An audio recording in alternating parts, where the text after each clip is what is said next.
तो सबसे पहला आप इसमें भेद लिखिए, जो हमने 6 भेद पढ़े थे उसमें लिखिए आप अव्ययी भाव समास। कौन सा लिखिए आप? अव्ययी भाव समास। अव्ययी भाव समास के लिए मैंने क्या बताया आपको? इसका कौन सा पद प्रधान होता है? इसका इसका पूर्व पद, इसका पूर्व पद प्रधान होता है। कौन सा पद प्रधान होता है इसमें? इसमें पूर्व पद आपका प्रधान होता है। क्लियर हो गई बात? अब जो अव्ययी भाव समास है, अब इसकी हम पहचान कैसे करेंगे? वो आपको शब्द लिख कर देगा और वो पूछेगा कि निम्नलिखित शब्द में कौन सा समास है।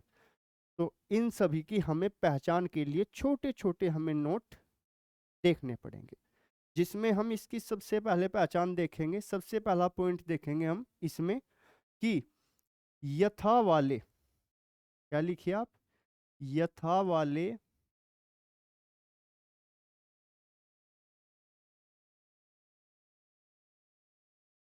जितने भी, यथा वाले जितने भी शब्द होंगे वो सब किसके उदाहरण होंगे? वो सब किसके उदाहरण होंगे? वो सब अव्ययी भाव समास के उदाहरण होंगे। जैसे मैं यहां पर लिख दूं, आपको लिख कर देगा वो कि यथा संभव शब्द में कौन सा समास है।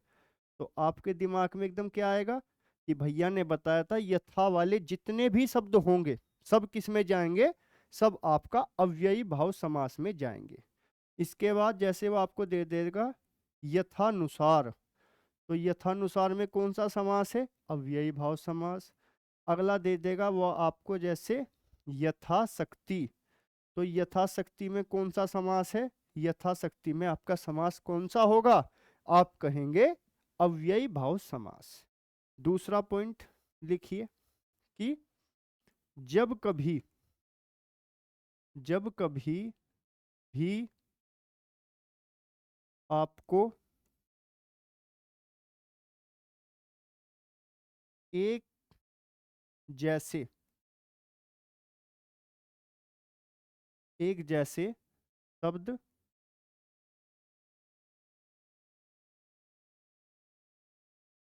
जब कभी भी आपको एक जैसे शब्द दिखाई दे, तो वहां पर कौन सा समास होगा? वहां पर आपका समास होगा कौन सा? अव्ययी भाव समास। जैसे मैंने में लिख दूं यहां पर रातों रात, तो क्या है? दोनों ओर क्या आ रहा है? रात रात। मैं यहां पर लिख दूं दिनों दिन, क्या लिख दूं? दिनों दिन। तो एक जैसे शब्द है।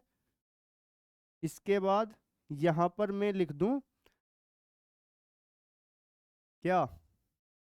पर मैं लिख दूं रोटी रोटी, रोटी रोटी। एक जैसे शब्द आ रहे हैं तो समास कौन सा होगा? आपका अव्ययी भाव समास। पहली पहचान क्या बताई?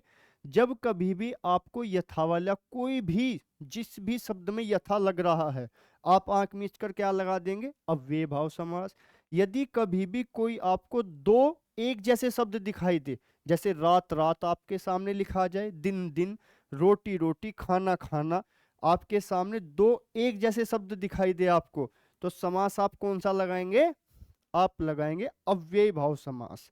और तीसरी पहचान क्या होती है कि उपसर्ग वाले सभी शब्द। कौन से? उपसर्ग वाले, वाले सभी शब्द। उपसर्ग वाले सभी शब्द यानी कि जिन शब्दों में भी आपका उपसर्ग लगा है वो सभी शब्द क्या होंगे? आपका अव्ययी भाव समास के उदाहरण होंगे। अब उपसर्ग क्या होता है? उपसर्ग होता है एक शब्दांश। क्या होता है उपसर्ग? एक शब्दांश होता है जो कि शब्द के शुरुआत में लगाया जाता है, जिसके लगने से शब्द का अर्थ बदल जाता है, शब्द स्वयं बदल जाता है, जिस कारण ये परिवर्तन शब्द में दिखाई देते हैं। क्लियर? तो उपसर्ग क्या है? उपसर्ग एक शब्दांश है। उपसर्ग क्या है? एक शब्दांश। और शब्द के कहाँ लगाया जाता है? ये शब्द के शुरुआत में लगाया जाता है। कहाँ पर लगाया जाता है? शब्द की शुरुआत में लगाया जाता है। क्लियर बात? बहुत बढ़िया। इसके बाद आप लिखिए, जैसे कि मैं लिख दूं यहाँ पर निडर, तो निडर शब्द में कौन सा समास है? तो आप क्या कहेंगे, जो निडर शब्द है वो दो शब्दांश से मिलकर बना है, नी धन डर, और इसमें नी क्या है आपका? नी है आपका उपसर्ग। इसके बाद यदि कभी वो आपको लिख कर दे दे अनाथ, तो अनाथ में कौन सा समास होगा? ये किस किस से मिलकर बना है? ए धन नाथ, यानी कि जिसके माता पिता न हो, वो क्या होंगे? आपके अनाथ। तो समझ में आई? अव्ययी भाव समास में क्या बताया? इसका पूर्व पद प्रधान होता है। क्लियर? इसके लिए मैंने आपको पहचान क्या बताई? इसके लिए मैंने आपको 3 पहचान बताई। शब्द लाखों हो सकते हैं, पहचान ये 3 चलेगी। क्लियर बात? यदि कभी भी आपको यथा वाला शब्द दिखाई दे, किसी भी शब्द में यदि आपको यथा लिखा दिखाई दे, तो आप आंख बंद करके क्या लगाएंगे? अव्यय भाव समास। यदि कभी भी आपको दो शब्द एक जैसे दिखाई दे, तो आप क्या लगाएंगे? अव्यय भाव समास। यदि कभी भी आपको किसी शब्द में उपसर्ग नजर आए, तो आप क्या लगाएंगे? अव्ययी भाव समास आप यहां पर लगा देंगे। क्लियर हो गई बात? बहुत बढ़िया। इसके बाद आप अगला लिखिए। अगला कौन सा था हमारा? अगला लिखिए आप भेद नंबर 2। ये लिखिए आप द्विगु समास। कौन सा? द्विगु समास। द्विगु समास में कौन सा पद प्रधान होता है? कौन सा पद प्रधान होता है इसमें? इसमें होता है आपका उत्तर पद प्रधान। कौन सा? उत्तर पद, उत्तर पद प्रधान होता है। द्विगु समास में कौन सा पद प्रधान होता है आपका? उत्तर पद प्रधान होता है इसमें। इसकी पहचान क्या होगी? तो इसकी जो पहचान होगी वो लिखिए आप। पहचान क्या होगी? पहला शब्द, पहला शब्द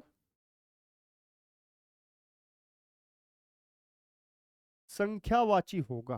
पहला शब्द कैसा होगा? पहला शब्द संख्यावाची होगा। तो जिस शब्द में भी आपको पहला शब्द संख्यावाची नजर आए, आप आंख बंद करके क्या लगा देंगे? द्विगु समास। क्या लगा देंगे? द्विगु समास आप लगा देंगे। जैसे मैं लिख दूं यहां पर, क्या मैं लिख दूं?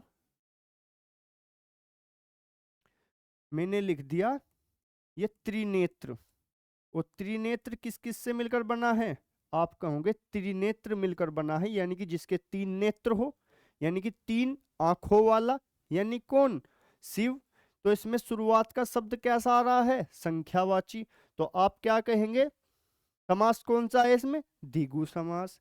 दूसरा चीज आप लिखिए यहां पर दशानन, यानी कि 10 है आनंद जिसके, 10 सर किसके हैं? रावण के।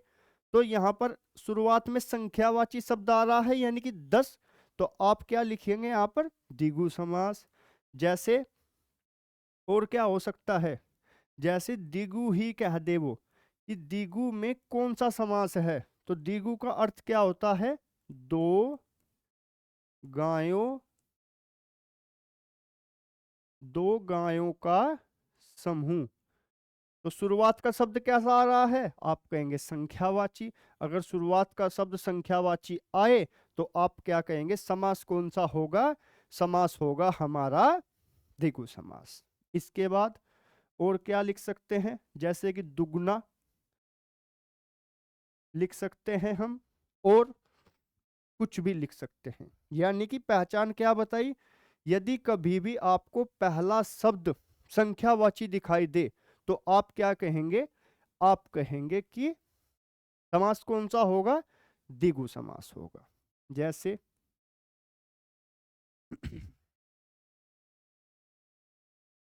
ये त्रिफला में क्या होगा? यानी कि 3 फलों का समूह। ठीक। तो समास कौन सा? शुरू का शब्द संख्यावाची आ रहा है। क्लियर? इसके बाद आप नोट करके यहां पर एक चीज लिखिए। वो क्या? यदि यदि कभी भी आपको यदि कभी भी आपको 1 2 3 4 5 6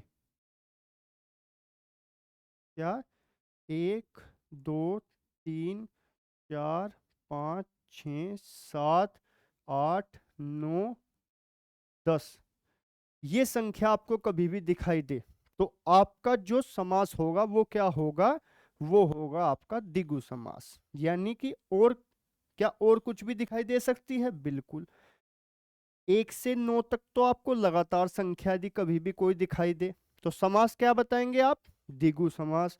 और वे सारे अंक जिनका इकाई का अंक शून्य हो, यानी कि वे अंक जिनका इकाई का अंक शून्य हो वे सभी क्या कहलाएंगे, वे सभी आपका द्विगु समास के अंतर्गत आते हैं। क्लियर हो गई बात।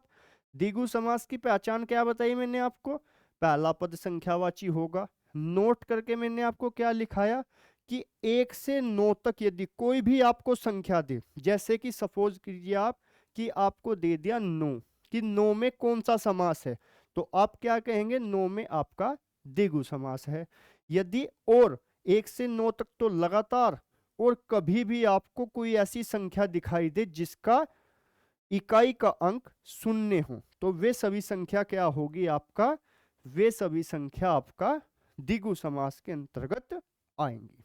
क्लियर हो गई बात, बहुत ही बढ़िया। इसके बाद अगला समास लिखिए आप,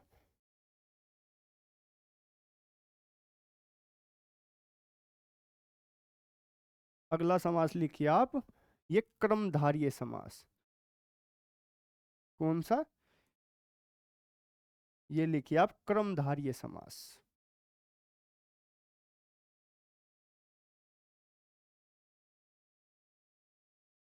क्रमधारीय समास। क्लियर हो गई बात, बहुत बढ़िया। अब जो ये क्रमधारीय समास है, क्रमधारीय समास में मैंने कौन सा पद प्रधान बताया था आपको, इसमें उत्तर पद प्रधान होता है। कौन सा पद, जो क्रमधारीय समास है इसमें आपका उत्तर पद आपका प्रधान होता है। क्लियर बात, बहुत ही बढ़िया। इसके बाद इसकी पहचान क्या होती है, जो क्रमधारीय समास है इसकी पहचान क्या होती है, इसकी पहचान होती है इसमें इसमें एक पद,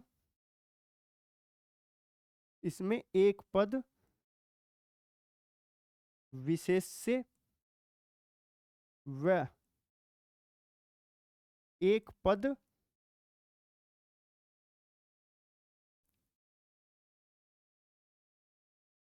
एक पद विशेषण होता है। क्या होता है, इसमें एक पद विशेषण होता है और एक पद क्या होता है, इसमें विशेष्य होता है। तो समास कौन सा होगा, समास होगा क्रमधारीय समास। क्वेश्चन ये भी पूछा जा सकता है कि वह कौन सा समास है जिसमें एक पद विशेष्य हो और एक पद विशेषण होता है। तो समास कौन सा होगा, वो होगा आपका क्रमधारीय समास।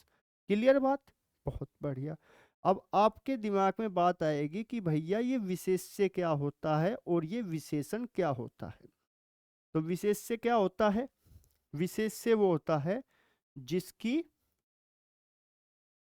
विशेष्य क्या होता है जिसकी विशेषता, जिसकी विशेषता बताई जाए, जिसकी विशेषता बताई जाए वो क्या होगा, वो होगा आपका विशेष्य। और विशेषण क्या होता है, विशेषण, विशेषण होता है जो विशेषता बताता हो, यानी कि जिसकी विशेषता बताई जाए वो तो विशेष्य, और जो विशेषता बताता हो वे शब्द क्या होंगे, वे शब्द होंगे आपका विशेषण। जैसे मैं यहां पर लिखूं नीलकंठ, क्या लिख दिया मैंने, नीलकंठ। अब नीलकंठ का मतलब क्या है, नीला है जिसका कंठ, यानी कि भगवान शिव। पर यहाँ पर भगवान शिव की बात ना करते हुए हम क्या कहेंगे, हम कहेंगे कंठ का मतलब क्या होता है, गला, ये वाला हिस्सा आपका कंठ। और नील का मतलब क्या होता है, नीला। यानी कि क्या बता रहा है ये बता रहा है कंठ कैसा है, कंठ है आपका नीला। कंठ कैसा है, कंठ है आपका नीला। तो विशेषता कौन बता रहा है, आप कहेंगे विशेषता बता रहा है नीला, यानी कि नील।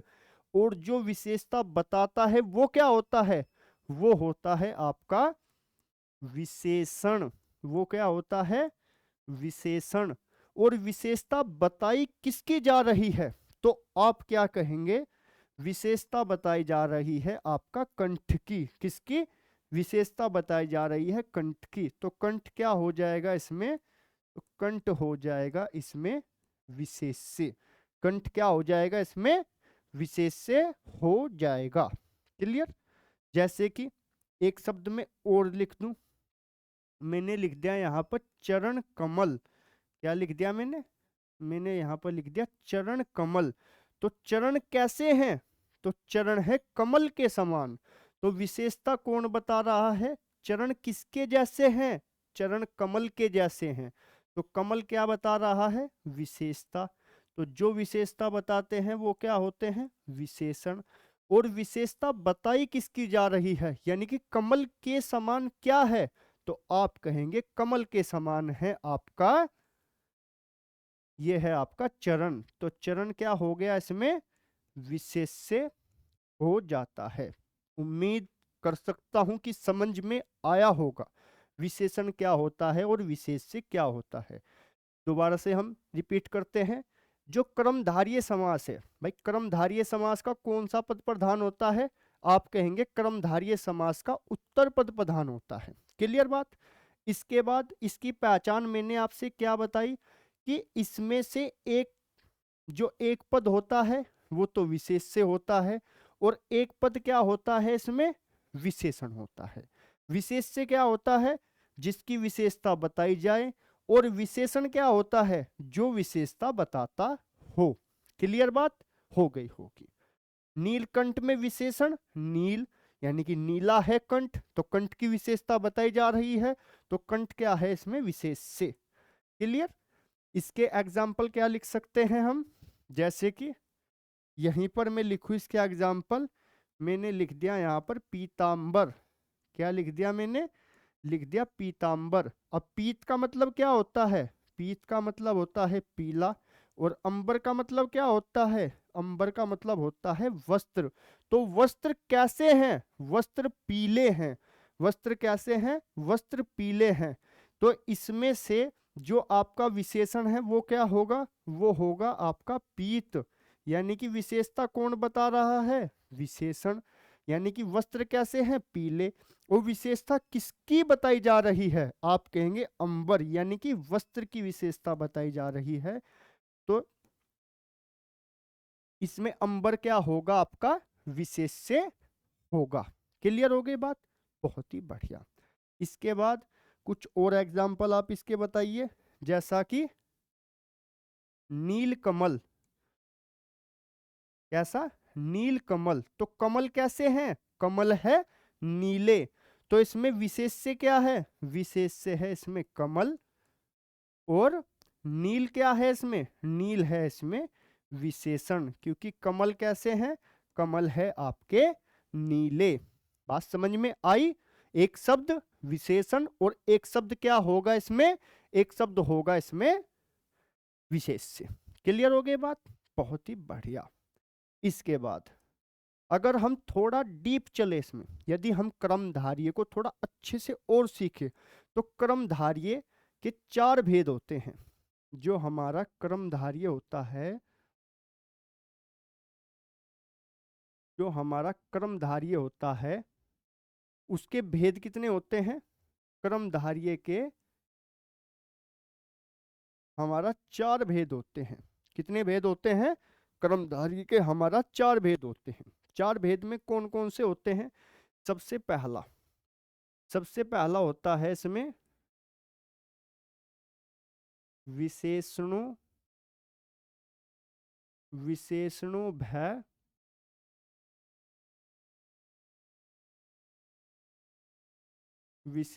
भय पूर्व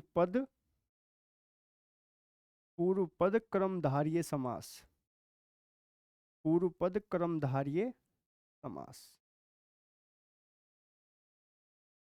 समझते हैं इसको? विशेषणों भय का मतलब क्या है? यानी कि विशेषण, दो पद होते हैं, एक विशेषण और एक विशेष्य। तो इसमें क्या कहा?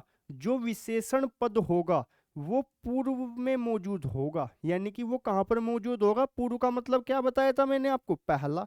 तो पहला पद क्या होगा? पहला पद होगा विशेषण। यदि किसी शब्द का पहला पद विशेषण है और दूसरा पद क्या होगा? दूसरा पद उसका होगा विशेष्य, तो वो किस भाग के अंतर्गत आएगा? वो आएगा आपका विशेषणों भय पूर्व पद क्रमधारय समास। जैसे कि मैं यहां पर लिख दूं नील गगन, तो भैया गगन क्या है? गगन है विशेष्य। विशेषता किसकी बताई जा रही है? आप कहेंगे गगन की। यानी कि आसमान कैसा है? नीला। आसमान कैसा है? नीला। क्लियर? तो इसमें शुरू का पद क्या है आपका? शुरू का पद है आपका इसमें विशेषण, और दूसरा पद इसमें क्या है आपका? गगन पद क्या है आपका? जिसकी विशेषता बताई जा रही हो। और विशेषता किसकी बताई जाती है? आप कहेंगे विशेषता बताई जाती है विशेष्य की। किसकी? विशेष्य की। बात क्लियर? यानी कि पहले क्रमधारय के 4 भेद होते हैं, जिसमें से सबसे पहला भेद होता है आपका विशेषणों भय पूर्व पद क्रमधारय समास। दूसरा भेद इसका कौन सा होता है? दूसरा भेद होता है इसका विशेष्यो भय पूर्व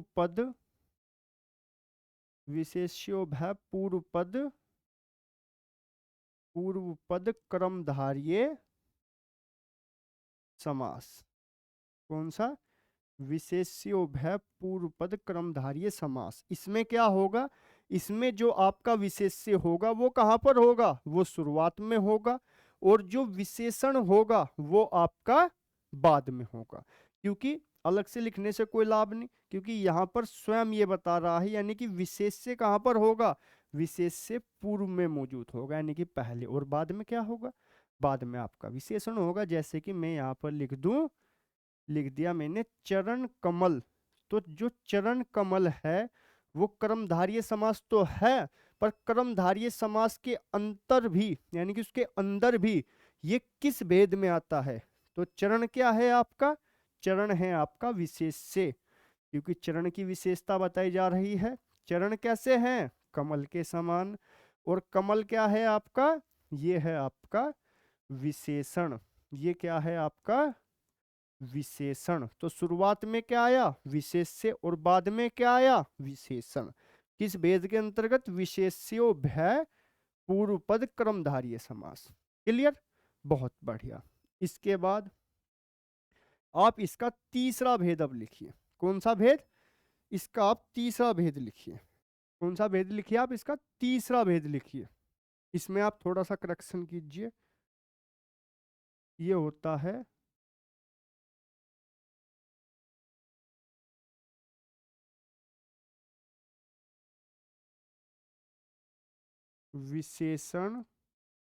विशेषण पूर्व पद क्रमधारय समास, और ये होता है विशेष्य पूर्व पद क्रमधारय समास। क्लियर बात? थोड़ा सा करेक्शन आप इसको यहाँ पर कीजिएगा। तीसरा भेद क्या होता है इसका? तीसरा भेद होता है इसका आपका विशेष्यो भय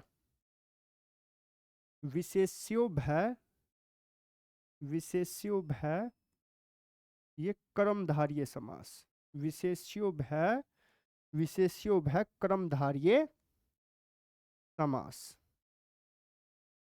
विशेष्यो भय कर्मधारय समास में क्या होगा? दोनों दोनों पद विशेष्य होंगे। इसमें क्या होंगे? इसमें दोनों पद विशेष्य होंगे। इसमें एक भी पद क्या नहीं होगा? एक भी पद इसमें विशेषण नहीं होगा। क्लियर बात? इसके एग्जाम्पल क्या हो सकते हैं? जैसे कि आम्र वृक्ष, आम्र वृक्ष। क्लियर? तो यहां पर क्या आ जाएगा? ये आम्र क्या है? आम्र तो यानी कि आम का वृक्ष यानी कि क्या है? आम भी एक विशेष्य है। आम भी क्या है? एक विशेष्य। और वृक्ष भी क्या है? वृक्ष भी एक विशेष्य है।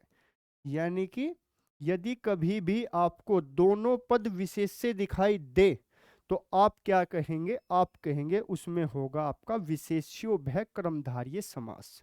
बल्कि इतना अंदर से आपसे बिल्कुल भी नहीं पूछेगा, आपसे सिंपल पूछेगा कि क्रमधारय समास निम्नलिखित में से कौन सा है। क्लियर? इसके बाद आप इसका जो आखिरी भेद है यानी कि इसका चौथा भेद लिखिए, वो होता है आपका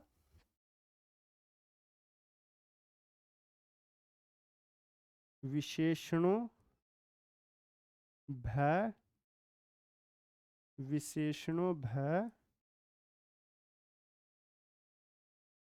ये क्रमधारय समास। विशेषणों भय क्रमधारय समास आप लिखिए इसको। तो इसमें क्या होगा? इसमें दोनों पद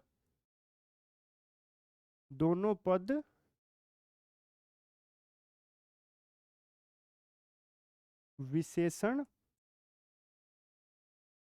होंगे। दोनों पद क्या होंगे? इसमें विशेषण होंगे। जैसे यहां पर लिख दूं मैंने लिख दिया यहां पर कृता कृत, कृता यहां पर लिख दिया मैंने कृता कृत। तो कृता का मतलब क्या होता है? जो होता है कृत।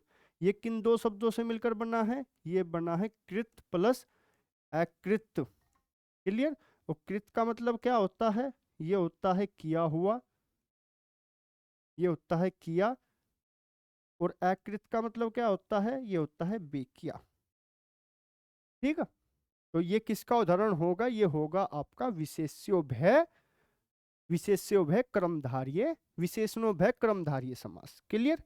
इसके बाद आपको यहाँ पर याद क्या रखना है? जो मेन आपको याद रखना है, कर्मधारय समास। कर्मधारय समास का उत्तर पद प्रधान होता है। कर्मधारय समास की पहचान क्या होती है? एक पद विशेष्य होता है और दूसरा पद क्या होता है? आपका विशेषण होता है। विशेष्य क्या होता है? जिसकी विशेषता बताई जाए। और विशेषण क्या होता है? जो विशेषता को बताता हो। क्लियर बात? बहुत बढ़िया।